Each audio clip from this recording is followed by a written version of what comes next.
ভাগ্নে, নতুন ফসল লাগাতে হবে, তাই জমিটা আগে থেকে চাষ করে নিচ্ছি।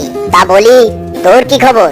সারাদিন বাইক নিয়ে টই টই করে ঘোরা ছাড়া তোর কোনো কাজ কাম নাই রে? মামা, আমি তোমাদের মতো এমন হাড়কাটুনি করে কাজ করতে পারি না, তাই সারাদিন বাইক নিয়ে চিলমুড়ে ঘুরে বেড়াই। হ্যাঁ, তুই তো জমিদার, তোর মতো এমন সুখী প্রাণী আমাদের গ্রামে আর দুটো নেই। না আছে তোর বউ, আর না অন্য ঝামেলা। যেখান থেকে পারিস শিকার ধরে খাস। আমাদের তো আর ওই কপাল নেই রে। আমাদের সংসার চালানোর জন্য কাজ করে খেতে হয়। বাঘ মামা, আমাকে কাজ করতে হয় না, বুঝেছো? আমি হলাম শিয়াল পণ্ডিত, বুদ্ধি দিয়ে খাবার জোগাড় করে নেই। আচ্ছা থাকো, চলি এখন। হ্যাঁ,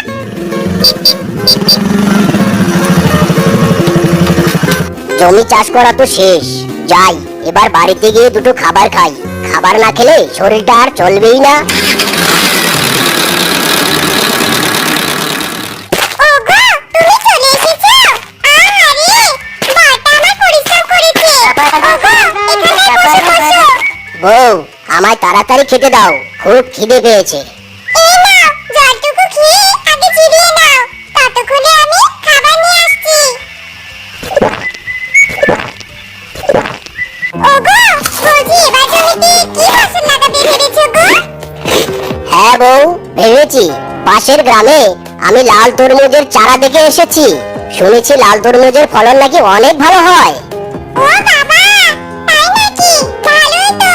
জানো গো, তরমুজ আমার সবথেকে প্রিয় ফল। তাই বুঝি? ঠিক আছে, তরমুজ হলে প্রথমে তোমাকেই খাওয়াবো গো। পরের দিন তার পাশের গ্রাম থেকে লাল তরমুজের চারা এনে তার জমিতে রোপণ করে, আর তাতে জল আর সেচ দেয়। আরে বাহ, আমার জমিতে তো তরমুজের গাছগুলো বেশ বড় হয়েছে, আর দেখছি ফুলও ধরেছে। তার মানে আর কদিন পরে ফল ধরবে। এখন তো সার দিতে হবে গাছগুলোতে, না হলে তো ভালো ফসল হবে না। যাই, সার নিয়ে আসি। আরে বাহ, আমার জমিতে তো লাল তরমুজে ভরে উঠেছে। কি যে আনন্দ হচ্ছে আমার। যাই, দুটো তরমুজ ছিঁড়ে আমার বউয়ের জন্য নিয়ে যাই। ও তো তরমুজ খেতে ভালোবাসে।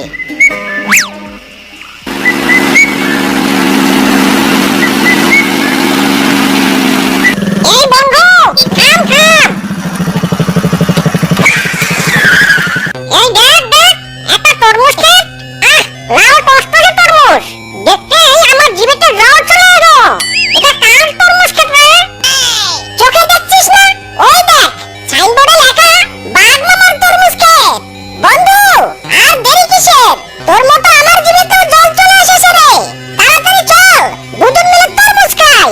এ সময় বাঘ মামা নেই। চল চল।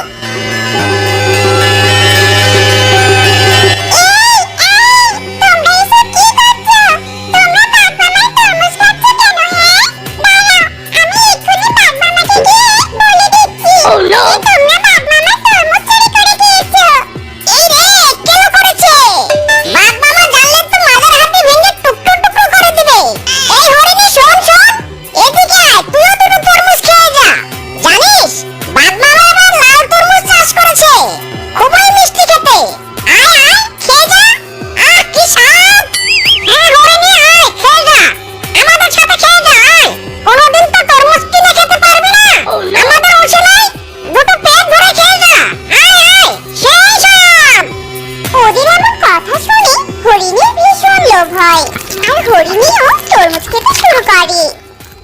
যাই, দুটো তরমুজ নিয়ে এখন বাজারে বিক্রি করে আসি।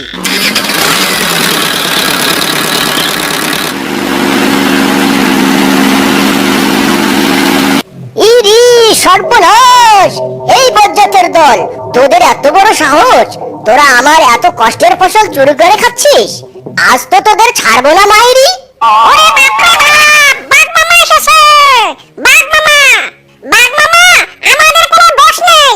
এই শিয়াল বেটা আমাদেরকে এখানে এনেছে তরমুজ খাওয়া প্রতিযোগিতা করার জন্য। যে সবথেকে বেশি তরমুজ খেতে পারবে, তাকে নাকি এই বেটা শিয়াল এই বাইকটা উপহার দিবে। এই হরিণের বাচ্চা, কিছু বল, না হলে আজ কেলানি খাবি। হ্যাঁ বাঘ মামা, সব দোষই প্রতীক শিয়ালের। ও আমাদেরকে বলেছে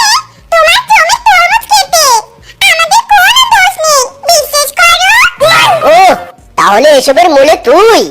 আজ তো তোরে খাইছি ভাগ্নে। নিজেকে খুব চালাক ভাবিস তাই না? দাঁড়া দেখাচ্ছি মজা। দিদি মাইরি লাগছে। বাঘ মামা আমার একার দোষ না, ওদের দোষ আছে মামা। বজ্জাতেরা সব দোষ আমাকে দিলি, তোদেরকে আমি ছাড়বো না। বাঘ মামা আমাকে মেরো না, মাইরি লাগছে, লাগছে। বাঘ মিউজিশিয়ানকে ঘুরে ইচ্ছে মতো পেটাতে থাকে, আর এই সুযোগে বানর বাইকে চড়ে হরিণীকে নিয়ে পালিয়ে যায়। আর কোনোদিন যদি দেখেছি আমার জমিতে তোকে, তাহলে তোকে আজ তো পাই করে ফুরমুর করে চিবিয়ে খাবো, মনে রাখিস।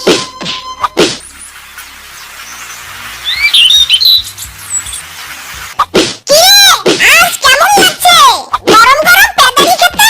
কাল তো বাঘ মামার কাছে আমাকে ভালোই পেদানি খাইয়েছিস, আজ কেমন লাগছে? আমি হলাম শিয়াল পণ্ডিত, আর আমার সাথে বাটপারি করিস তোরা। আজ পিঠের ছাল তুলে দেব তোদের। ভুল হয়ে গেছে বন্ধু, এবারের মতো ক্ষমা করে দে মাইরি। আর কোনোদিনও তোর সাথে বাটপারি করবো না।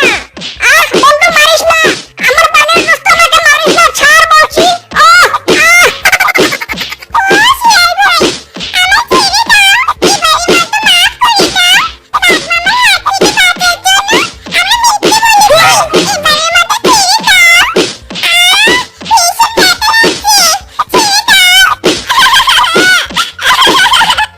তোদেরকে ছেড়ে দিব, তবে আমার একটা ভেরি ভেরি ইমার্জেন্সি কাজ করে দিতে হবে। তোরা যদি কাজটা করে দিতে রাজি হস, তাহলে আমি তোদেরকে ছাড়বো, তার আগে নয়। ঠিক আছে বন্ধু, আমার প্রাণের দোস্ত, তুই যা করতে বলবি আমরা তাই করব, কিন্তু ছেড়ে দে এখন। একটা কেন 10টা কাজ করে দিব তোর, তাহলে এখন ছেড়ে দে রে ভাই আমাদের। এদিকে আয়, কানে কানে শুনতে হবে, এটা ভেরি ভেরি টপ সিক্রেট কথা, মন দিয়ে শোন।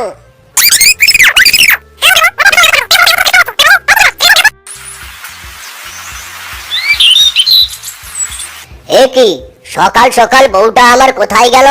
আমার বউ তো কখনো এত সকালে ঘুম থেকে ওঠে না। বউ, ও বউ, কোথায় গেলে তুমি? বউ, ও বউ।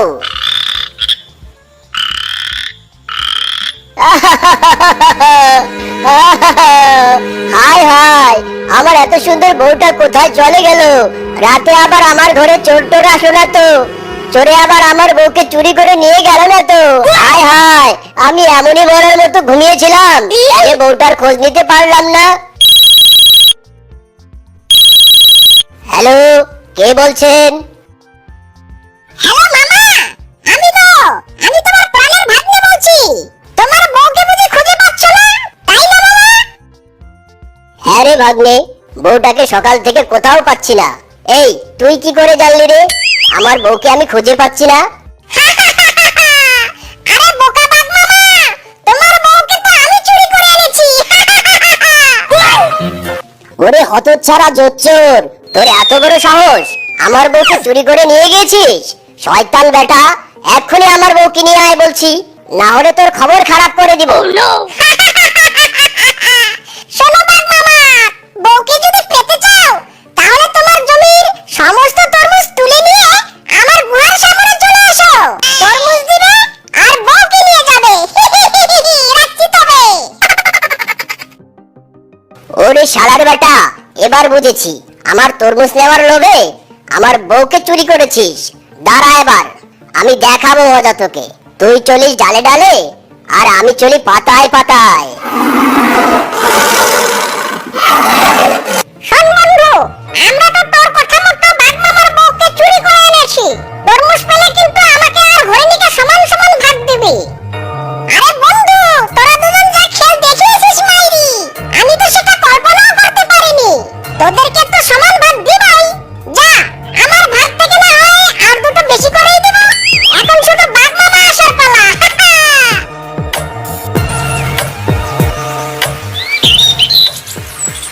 ভাগ্নে, ভাগ্নে, আমি এসে গেছি।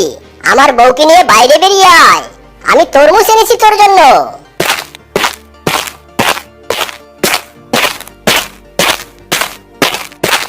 কই কই দেখি, এ কি মামা, তুমি তো খালি হাতে এসেছো, তরমুজ কোথায়?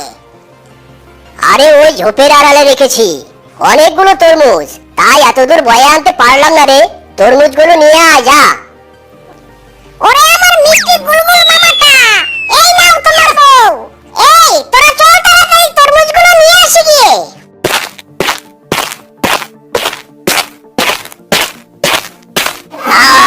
কতদিন থেকে শিকার খুঁজে পাই না, আজ তিনটে শিকার পেয়েছি, আজ মজা করে খাবো। ওরে বাবা রে, এত বড় সিংহ! তার মানে বাঘ মামা আমাকে ধোকা দিল রে। সবাই পালা রে পালা, আজ বুঝি শেষ দিন, মাইরি।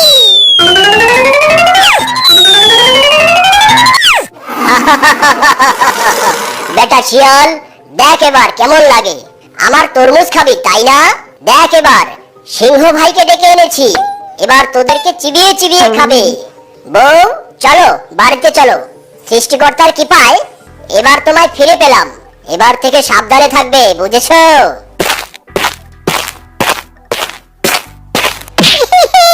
বাঘ মামা গো, আমাকে ছেড়ে দাও। মন ভালো নাই, কুত্তা তাড়ান, তবু সে আসে, ঘোরে 12 মাসে, আমার আশেপাশে। ধুর, কিচ্ছু ভালো লাগে না। সকাল থেকে আজ একটা শিকারও ধরতে পারলাম না। এদিকে পেটটা খাবারের জন্য চোচো করছে। ওরে বাবা, এ কি এত বড় বড় ডিম, তা আবার রাস্তার ধারে পড়ে আছে। মনে হচ্ছে এগুলো ডাইনোসরের ডিম, কিন্তু আশেপাশে তো কাউকেই দেখছি না। যাই, এই সুযোগে ডিমগুলো ফাটিয়ে মজা করে খেয়ে নেই। এই বেটা শিয়াল, তোর সাহস তো কম নয়। তুই আমার এত ছোট ডিমগুলো ফাটিয়ে খেয়ে নিবি? দাঁড়া, আজ তোকে দেখাবো মজা। ওরে মিসকে, পালা রে পালা, ডাইনোসর যে তোর দিকেই তেড়ে আসছে, পালা। এই ডাইনোসর মোটা মোটা পায়ে যা দৌড়াচ্ছে, মনে হচ্ছে এখনই আমাকে ধরে ফেলবে, মাইরি। কি করি এখন? ওই তো একটা বাইক দেখতে পাচ্ছি, বাইক নিয়ে তাড়াতাড়ি পালাই।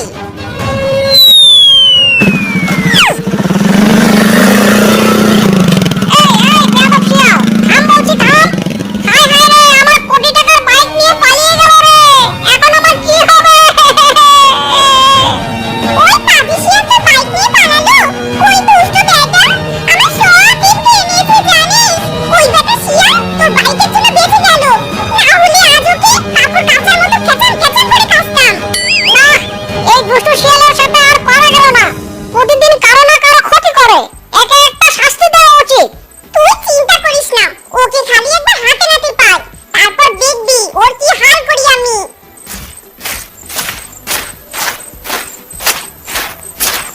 আরে আরে থাম থাম ভাগে, কি করছিস? ব্রেক মার ব্রেক মার, অ্যাক্সিডেন্ট হবে তো। আরে থাম।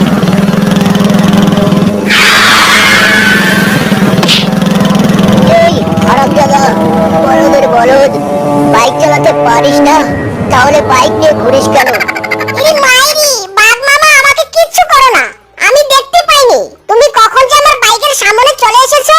সরি বাঘ মামা, সরি, আমার ভুল হয়েছে, আমাকে ক্ষমা করে দাও। আচ্ছা ঠিক আছে ভাগ্নে, যা, ক্ষমা করে দিলাম। কিন্তু ভাগ্নে, এত দামি বাইক কবে কিনলি রে? বাঘ মামাকে কিছুতেই বলা যাবে না যে এই বাইকটা আমি ছিনতাই করেছি। বাঘ মামার কাছে খাপড় নিতে হবে, মাইরি। আসলে বাঘ মামা, আমি চাষাবাদ করে ফসল ফলিয়েছিলাম, ফসল বিক্রির টাকা দিয়ে এই বাইকটা কিনেছি। বাহ বাহ, চাষাবাদ করে বাইক কিনেছিস, ভালোই তো। জানিস আমারও না অনেক দিনের শখ, এমন বাইক কিনে বাইকে চড়ে আরামসে ঘুরে বেড়ানো। বলছি ভাগ্নে, তোর সাথে এবার আমিও চাষাবাদ করব। ইরে মাইরি, সত্যি বলছো মামা? তিন সত্যি বলছি রে, চাষাবাদ করে আমার ভাগের ফসল বিক্রি করে তোর মতো আমিও একটা বাইক কিনবো।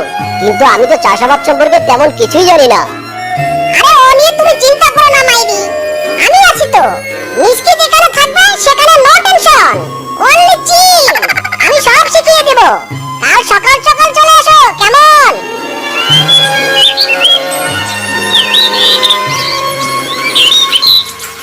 হাবু সরকারের গুহা থেকে ট্রাক্টরটা চুরি করে এনেছি, এবার এটা দিয়ে বাঘ মামাকে খাটিয়ে নিব।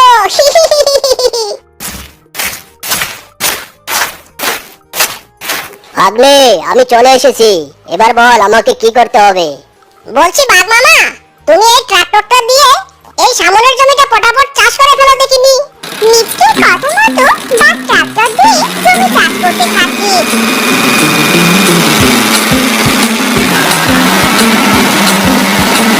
আর এদিকে বাঘ মামা, করো করো, চাষ করো তুমি, আর এদিকে আমি আরামসে আঙ্গুর খাই।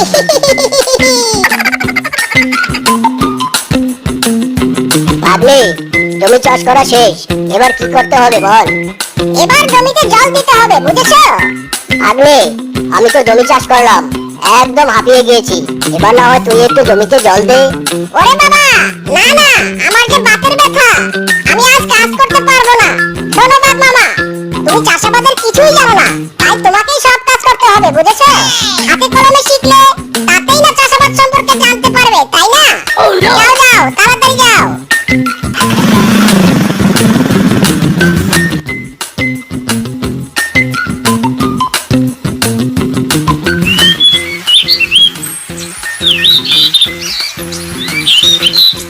ভাগ্নে, জমি তো তৈরি হয়েছে, এবার কি চাষ করবি বলতো? শুনেছি এখন নাকি আখের মৌসুম, তাই এবার জমিতে আখের চারা লাগাবো। কিন্তু চারা কোথায় পাবি ভাগ্নে? সে আমার উপর ছেড়ে দাও, তবে তার আগে বলো, ফসলের কোন অংশটা তুমি নেবে? উপরের অংশ না গোড়ার অংশ না মাঝের অংশ, কোনটা বলো? আমি তো কোনোদিনও চাষাবাদ করিনি, আখের গাছ কেমন হয় তাও তো জানি না। শোন ভাগ্নে, যেহেতু আমি তোর চেয়ে বেশি পরিশ্রম করেছি, তুই না হয় আমাকে ওই উপরের অংশ আর গোড়ার অংশটাই দিস, আর মাঝের অংশটা না হয় তুই নিস, কেমন? আইরে বোকা বাপ মামা, নিজের পায়ে নিজেই কুড়াল মারলো। আমার লাভ কি, আমার তো লাভই হলো। ঠিক আছে মামা, তাই হবে। আচ্ছা তাহলে আমি আখের চারা আনতে গেলাম। অনেক কষ্ট করে আখের চারাগুলো জোগাড় করতে পারলাম, এবার আখের চাষ ভালো করে করতে হবে। আমার বউটা অসুস্থ, আখ বিক্রি করে বউটাকে নিয়ে ডাক্তার দেখাতে হবে, অনেক টাকার প্রয়োজন। আরে ওই তো কিংকং দাদা দেখছি আখের চারা নিয়ে যাচ্ছে, এই সুযোগ কাজে লাগাতে হবে। ও দাদা, তুমি এখানে? ওদিকে তো সর্বনাশ হয়ে গেছে গো। কেন রে, কি হয়েছে বল দেখিনি? আরে তোমার বউ নাকি মারাত্মক অসুস্থ হয়েছে, দেখলাম গ্রামের সবাই তোমার বউকে নিয়ে হাসপাতালে নিয়ে গেল। তোমার বউ মনে হয় বাঁচবে না। কি বলিস কি? না না, আমার বউয়ের কিছু হতে দেব না বলছি। মিসকে দয়া করে এই আখের চারার বোঝাটা আমার জমিতে রেখে আসিস ভাই। হ্যাঁ হ্যাঁ, দাও দাও, আমি তো এতক্ষণ এটারই অপেক্ষা করছিলাম। তুমি যাও, আমি এক্ষুনি তোমার জমিতে চারা দিয়ে আসছি। যাও যাও, তাড়াতাড়ি যাও। কিংকংকে কেমন বুদ্ধির জালে ফেললাম। যাই, তাড়াতাড়ি আমার জমিতে যাই।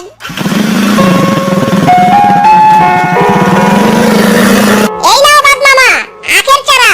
এবার সুন্দর করে চারাগুলো জমিতে রোপণ করো দেখিনি। নাও নাও, তাড়াতাড়ি কাজে লেগে পড়ো। হ্যাঁ, দে, লাগিয়ে দিচ্ছি। বাহ, পুরো জমিতে আখের চারাগুলো রোপণ করে। মিচকে শিয়াল বাঘকে দিয়ে পুরো জমি চাষাবাদের কাজ করিয়ে নেয়। এভাবেই কেটে যায় কয়েক মাস।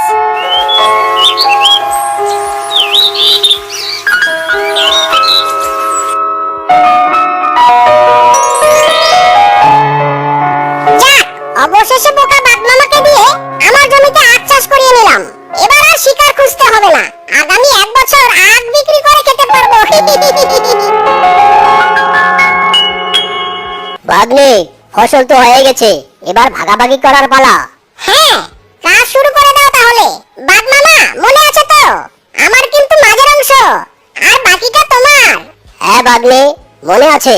তাহলে আখগুলো কেটে মাঝের অংশ আমাকে দাও, আর বাকিটা তোমার। এবার জমবে খেলা। আমি হলাম শিয়াল পণ্ডিত, 7 চালাকের 1 চালাক।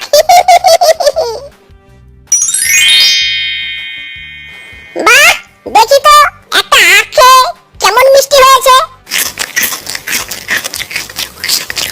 বাহ, খুব মিষ্টি হয়েছে।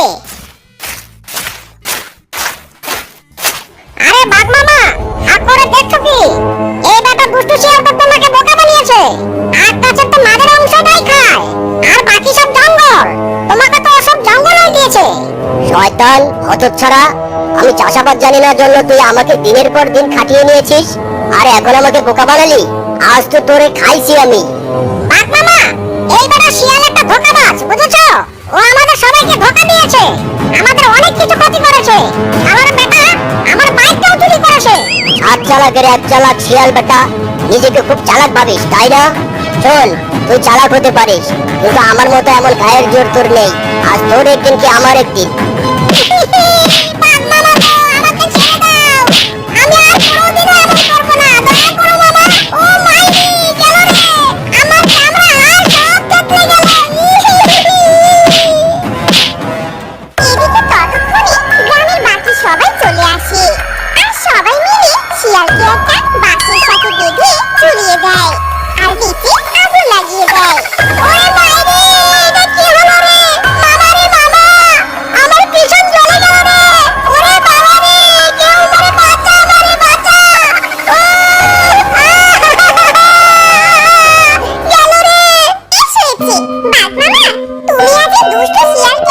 সঠিক শিক্ষা দিয়েছো। আজ আমি অনেক খুশি। শিয়ালের বাচ্চা